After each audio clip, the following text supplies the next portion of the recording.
Сегодня ситуация складывается так же, как и раньше. Кандидаты в президенты, те, кто не поддерживает президента Атамбаева, находятся под угрозой политического преследования. Некоторые уже сидят, по другим возбуждают уголовные дела, арестуют по недостаточным или сфабрикованным основаниям. Здесь очевидна избирательность преследования арестов. Тех чиновников, информация о преступной деятельности которых получила широкий резонанс в обществе, не арестовывают. О судебном иском от имени генпрокурора против журналистов и изданий, осмелившихся задеть достоинство и честь президента, мы уже потеряли счет.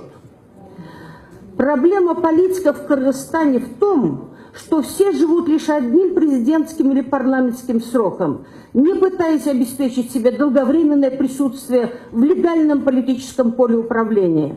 Это ведет к политической безответственности, узурпации власти, радикальному противостоянию, политическому преследованию сперва оппозиции, а после утери власти к политическому преследованию самой власти.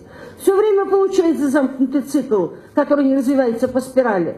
С каждой сменой власти мы получаем тот же формат, ту же конфигурацию госуправления со всеми характерными признаками и последовательностью одних и тех же ошибок, которые приводят к узурпации власти одними, к свержению этой власти другими. Я предлагаю всем осознать совокупную ответственность политической элиты за эффективность госуправления и единства нации, осознать все эти сбои политического процесса, выйти на выборы не врагами, а конкурентами. В нашем национальном опыте мы прошли тяжелые моменты.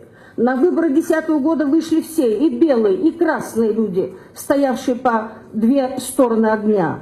Мы осознанно допустили к парламентским, а затем и к президентским выборам все политические партии и силы, не отлучая вчерашних соратников Акаева и Бакиева. Вытеснив политических оппонентов из легального политического поля, мы бы создали предпосылки для нелегитимной борьбы за власть и доступ к управлению государством. И надо сказать, что кадры Акаева и Бакиева успешно интегрировались в управленческую команду Атамбаева, среди которой молодая элита претендует на власть в результате президентских выборов. Я поддерживаю сегодняшний разговор, призываю всех к политическому диалогу, выработке общих принципов выборной борьбы во имя избрания легитимного, всенародно признаваемого президента, признание итогов всеми кандидатами и всем электоратом во имя сохранения стабильности государства. Все кандидаты, все политические силы должны принять честные правила организации, участия, проведения выборов президента, и в этом должна быть заинтересована как власть, так и кандидат от СДПК. Как для власти, так и для общества сегодня важен вопрос доверия к избирательной системе, к процедурам голосования и подведения итогов.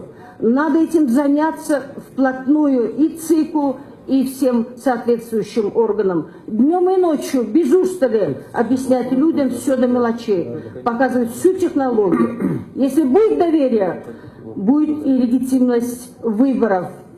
Только так уходящая власть обеспечит себе гарантии, что не будет политически преследоваться своими оппонентами после передачи власти и обеспечит себе возможность легального присутствия на новой политической карте и равного участия в госуправлении. Спасибо.